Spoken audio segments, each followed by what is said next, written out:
तरुणीला भरचौकातून केलं अटक, 150 मुलांचं आयुष्य उद्ध्वस्त केलं. केवळ यायची अन हाताने असं सुरुवातीला सगळं अगदी सामान्य वाटायचं. सोशल मीडियाच्या माध्यमातून ओळख वाढवायची, समोरच्या तरुणाशी बोलायचं, त्याच्याशी मैत्री करायची आणि हळूहळू त्याचा विश्वास संपादन करायचा. समोरच्याला वाटायचं की आपल्याशी बोलणारी ही मुलगी आपल्याला पसंत करते. तिचं बोलणं, तिचा आत्मविश्वास आणि समोरच्याला जवळ आणण्याची पद्धत यामुळे अनेक तरुण तिच्या जाळ्यात ओढले जात होते. पण या मैत्रीमागे एक वेगळाच हेतू लपलेला असल्याचं नंतर तपासातून समोर आलं. तिचे ते हात आणि तो हेतू नेमका काय होता हे समजण्याआधीच अनेक तरुण तिच्या संपर्कात आले होते. आता इथेच या संपूर्ण प्रकरणाचा खरा खेळ सुरू होतो. ओळख झाल्यानंतर ती समोरच्या व्यक्तीला व्हिडिओ कॉलवर बोलण्यास प्रवृत्त करायची.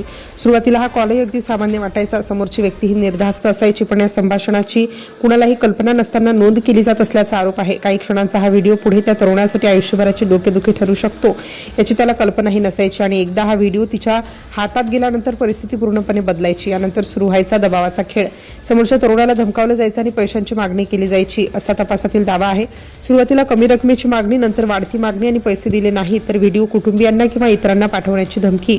अशा पद्धतीने अनेक जण भीतीपोटी पैसे देत होते अशी माहिती समोर आली. पण हा प्रकार एका दोन तरुणांपुरता मर्यादित नव्हता. हळूहळू या जाळ्याचा विस्तार इतका झाला की अनेक तरुण त्यात अडकले गेले.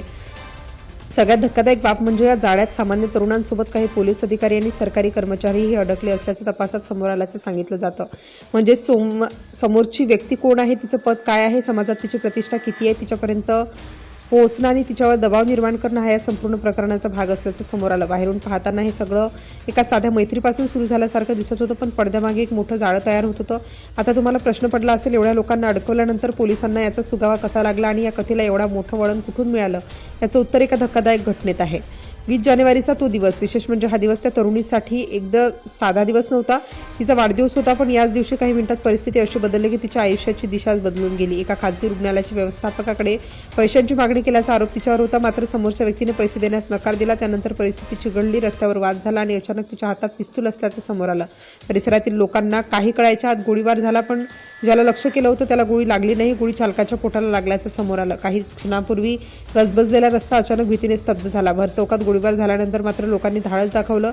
परिस्थिती हाताबाहेर जाण्याआधी उपस्थित नागरिकांनी त्या तरुणीला पकडलं आणि पोलिसांच्या ताब्यात दिलं. आतापर्यंत जी व्यक्ती इतरांना आपल्या जाळ्यात अडकवत असल्याचा आरोप होता, तीच काही वेळात पोलिसांच्या ताब्यात होती. पण ही फक्त एका गोळीबाराची घटना नव्हती. पोलिसांनी तपास सुरू केला आणि तपास जसा जसा पुढे जाऊ लागला तसतसे एकामागून एक धक्कादायक धागे समोर येऊ लागले. मोबाईल फोन संपर्क, संभाषण आणि पैशांचा व्यवहार तपासला जाऊ लागला आणि त्यातून पोलिसांसमोर एक वेगळं चित्र उभं राहिलं. एकट्या व्यक्तीचा हा प्रकार नसून त्यामागे आणखी लोक असल्याचा संशय बळावला.